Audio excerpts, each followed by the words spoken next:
4 décennies de jeux télé. En 1975, le premier jeu de TF1, c'est Réponse à tout. Et parmi les présentateurs, les Français découvrent une future vedette de la chaîne. Je vous présente ma nouvelle partenaire, elle s'appelle Dorothée. Bonjour Dorothée. Bonjour Pierre. Mesdames et messieurs, bonjour. Tout de suite, je vais vous présenter mon premier concurrent, qui est un Lyonnais. Monsieur Jean-François Gaultier, bonjour. À l'époque, dans ce jeu de culture générale, les sommes en jeu sont loin d'être colossales. Vous ne gagnez pas 80 francs, par contre, Dominique Sitnikov, elle gagne ses 80 francs, bravo.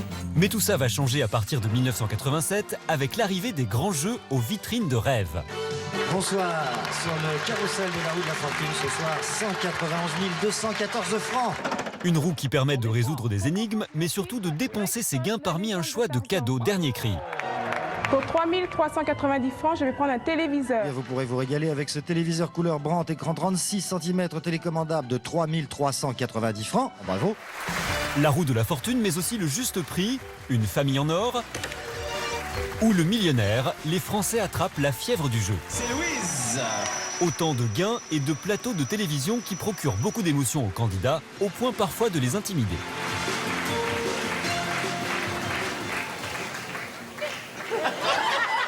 Alors Louise, ouais. Mais où allez-vous? Et les réactions des participants sont à l'image de leurs gains pour l'époque, incroyables. C'est gagné. 214 975 francs. C'est gagné. Oh, vous êtes millionnaire. Le million de francs.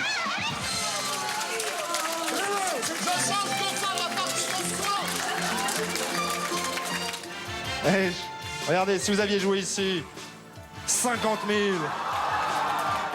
Un autre jeu télé marquera également les années 80, c'est Tournée Manège, le rendez-vous de la mi-journée incarné par Evelyne Leclerc et Charlie Oleg. Bonjour. Bonjour, vous allez bien? Oui, j'espère de tout cœur. Charlie aussi. Ah, je suis très content aujourd'hui. Charlie qui est très heureux de passer tout son mois d'août en notre compagnie. Oui, j'ai bien fait. Précurseur des sites de rencontres, le programme permet de trouver le grand amour. Mais pour espérer former un couple, il faut passer l'étape des questions entre prétendants. Alors, il n'y a pas de liberté sans... Sans quoi? Je suis d'accord. Non. Est-ce que vous êtes quelqu'un de passionné ou est-ce que vous êtes capable d'un amour tranquille, voire platonique? Ah bah moi, carrément tonique. J'ai pas dit patonique ou tonique. Ah. Guy, embrassez-la. Des candidats libérés au risque parfois de surprendre les animatrices. Alors, faites un couple charmant. Mais oui, hein, mais à 3 aussi, hein, on pourrait faire un beau couple. Ah bon? Un beau trio. Avec à la clé le coup de foudre, ou presque.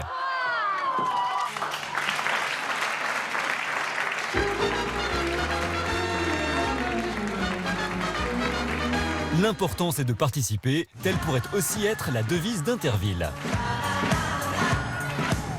Avec son arrivée sur TF1 en 1986, place au rire et au grand spectacle. C'est une vache féroce. Ah, c'est formidable, Interville. Voilà qu'elle, non seulement elle ne veut pas rentrer dans la piscine, mais elle ne veut même pas de piscine. Les vachettes sont bien sûr au rendez-vous de ce grand jeu d'épreuves physiques, même si le spectacle est souvent assuré malgré eux par les illustres complices Guy Lux et Léon Zitrone. Le top vous est donné. Eh bien, écoutez, vous êtes gentil, je vais en faire bon usage. Je vais d'abord vous présenter les personnalités officielles. Je ne sais pas comment faire, faut-il tenir son parapluie ou non. Avec les lumières dans les yeux, je vous demande pardon. De gauche à droite de l'écran, Monsieur Génin, conseiller général de l'Isère. Dans cette tradition du grand divertissement bon enfant, les Français vont immédiatement adopter un humoriste vedette, futur star de la chaîne. Vincent Lagaffe prend les rênes du jeu quotidien d'avant-soirée en 1996. Avec L'heure à l'appel, puis le Big Deal, Lagaffe fait rire chaque soir plus de 6 millions de téléspectateurs. Deux émissions en direct où l'on peut aussi jouer de chez soi, propices à des moments d'anthologie. Vous connaissez le Big Deal? Oui. D'accord. Vous le regardez de temps en temps? Presque tout le temps. D'accord. Qu'est-ce que vous allez m'annoncer, là? Quelle est la Particularité? Quelle est la particularité? Ouais, particularité. C'est que vous m'avez dit, quelle est la particularité, là, putain? C'est une blague ou quoi, hein? Non, non! Posez votre bière, Gisèle! Rien de tel que l'humour avec les candidats pour les détendre avant de jouer, une des spécialités de Jean-Luc Reichmann, le roi des Jeux du Midi. Francesco, des frères, des sœurs, des... Oui, on est une grosse famille chez nous. Vous êtes combien? J'ai 4 sœurs, dont 2 frères aussi. 4 sœurs, dont 2 frères. T'es amoureux ou pas? Non, parce qu'elle a une copine et je sais pas pourquoi elle veut plus faire amour avec moi. Mais dans les années 2000, tout va changer dans les jeux télé. Les Français vont expérimenter les sensations fortes. Ce ne sera pas un demi-million d'euros ce soir. Nouvelles règles du jeu et ambiance déstabilisante pour les candidats. La tension et le stress font leur apparition. Qui veut gagner des millions?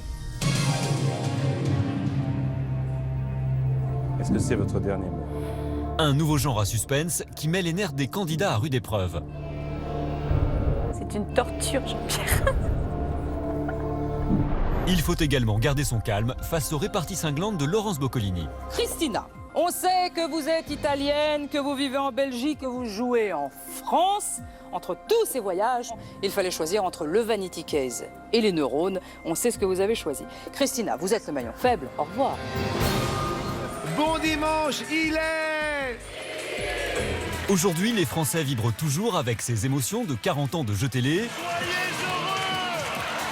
du rire et de la bonne humeur. Arrêtez, c'est grotesque. Bienvenue dans Money Drop. Sans oublier la pression et le stress. Dans des épreuves à risque où le jeu devient encore plus intense.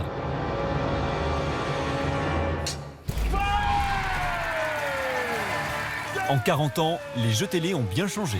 Eh bien, nous allons faire un petit tour de score. 40 pour nous, 80 pour vous, Pierre. Oui, ce n'est pas brillant.